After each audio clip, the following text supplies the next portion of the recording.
Hello everyone, welcome back to my channel fun to study. So guys, आज हम science का एक important chapter cover करने वाले हैं जिसका नाम है सेल। सेल के हम एमसीक्यू देखेंगे, जो कोशिका जिसको हम हिंदी में बोलते हैं उसके बारे में हम कुछ क्वेश्चन देखने वाले हैं जो मोस्ट इम्पॉर्टेंट क्वेश्चन है, जो सभी एग्जाम में हमको देखने को मिलते हैं। तो देखते हैं आज का हमारा फर्स्ट क्वेश्चन। कोशिका की खोज किसने किया था? तो कोशिका की खोज की थी रॉबर्ट हुक ने। कब की थी? तो 1665 ईस्वी में कोशिका की खोज की थी रॉबर्ट हुक ने। मैं आपको कुछ इंपॉर्टेंट फैक्ट्स भी साथ में बताते चलूंगी। तो इस रॉबर्ट हुक ने कोशिका की खोज की थी, ये 1665 में की थी। और काय में किया था? एक आर्क का वृक्ष आता है, आर्क के वृक्ष की छाल में इन्होंने इस कोशिका की खोज की थी, जो जीवित नहीं थी, मृत कोशिका थी। फिर हम सेकंड क्वेश्चन की बात करते हैं। सेकंड क्वेश्चन क्या है? जीवित कोशिका की खोज, ये रॉबर्ट हुक साहब थे, उन्होंने मृत कोशिका में की थी। और जीवित कोशिका की खोज काय में की थी? तो ल्यू वैन हॉक ने जीवित कोशिका की खोज की थी 1674 ईस्वी में। थर्ड क्वेश्चन है हमारा, केंद्र की खोज किसने की थी? केंद्र की खोज किसने? रॉबर्ट ब्राउन ने की थी। 1831 ईस्वी में केंद्र की खोज की थी।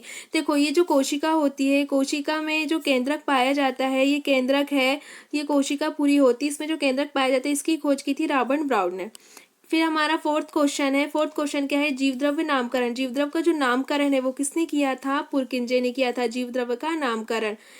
और फिर हम नेक्स्ट क्वेश्चन बोलते हैं गुणसूत्र क्रोमोसोम, मतलब जो इंग्लिश में क्रोमोसोम बोलते हैं, हिंदी में गुणसूत्र है।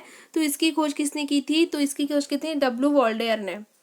फिर हम नेक्स्ट क्वेश्चन की बात करते हैं डीएनए की खोज। डीएनए की खोज किसने की थी? तो डीएनए की खोज की थी जेम्स वॉटसन और फ्रांसिस की। फिर नेक्स्ट है माइटोकांड्रिया की खोज। माइटोकांड्रिया की खोज अल्टमैन ने की थी। माइटोकांड्रिया को ऊर्जा का मतलब पावर हाउस कहते हैं। और इसकी जो नामकरण है, इसको नामकरण वेंडा साहब ने दिया था। और इसमें 38 एटीपी एनर्जी पाई जाती है माइटोकांड्रिया में। और माइटोकांड्रिया में सबसे पहले जो अल्टमैन है उन्होंने ह्यूमन में किया था, लेकिन जो कोलिकर साहब थे, कौन? कोलिकर साहब, उन्होंने काय में किए थे? इंसेक्ट में किए थे पहली बार खोज माइटोकांड्रिया की। फिर नेक्स्ट क्वेश्चन है गोल्जी बॉडी की खोज किसने की थी? तो गोल्जी बॉडी की खोज की थी कैमिलो गोल्जी ने। फिर हमारा नेक्स्ट है एंडोप्लाज्मिक रेटिकुलम की खोज किसने की थी? मतलब एंडोप्लाज्मिक रेटिकुलम ER, ठीक है, अंतःप्रद्रव्य जालिका, इसकी खोज की थी पोर्टर ने। तो जो एंडोप्लाज्मिक रेटिकुलम होता है वो 2 टाइप्स का होता है। एक होता है चिकना, जिसको हम चिकना कहते हैं, एक होता है खुरदुरा। तो जो खुरदुरा वाला होता है उसमें राइबोसोम के कुछ कण पाए जाते हैं, इसलिए उसमें वह खुरदुरा होता है। एक होता है चिकना, जिसमें राइबोसोम के कण नहीं पाए जाते।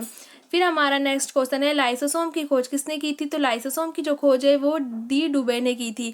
लाइसोसोम है जिसको हम आत्महत्या की थैली भी कहते हैं। आत्महत्या की थैली किसके कहते हैं? तो आत्महत्या की थैली लाइसोसोम को कहते हैं। फिर हमारा नेक्स्ट जो लास्ट क्वेश्चन है राइबोसोम। राइबोसोम और लाइसोम में आप कंफ्यूज नहीं होना। राइबोसोम की खोज किसने की थी? तो राइबोसोम की खोज की थी पैलेट ने। तो राइबोसोम जो है वह क्या करता है? तो ये प्रोटीन का संश्लेषण करता है। राइबोसोम क्या करता है? प्रोटीन का संश्लेषण करता है। इस प्रकार से ये हमारे इम्पॉर्टेंट क्वेश्चन है जिसमें हम कंफ्यूज हो जाते हैं, उनको सब मैंने एक वीडियो में लिया है।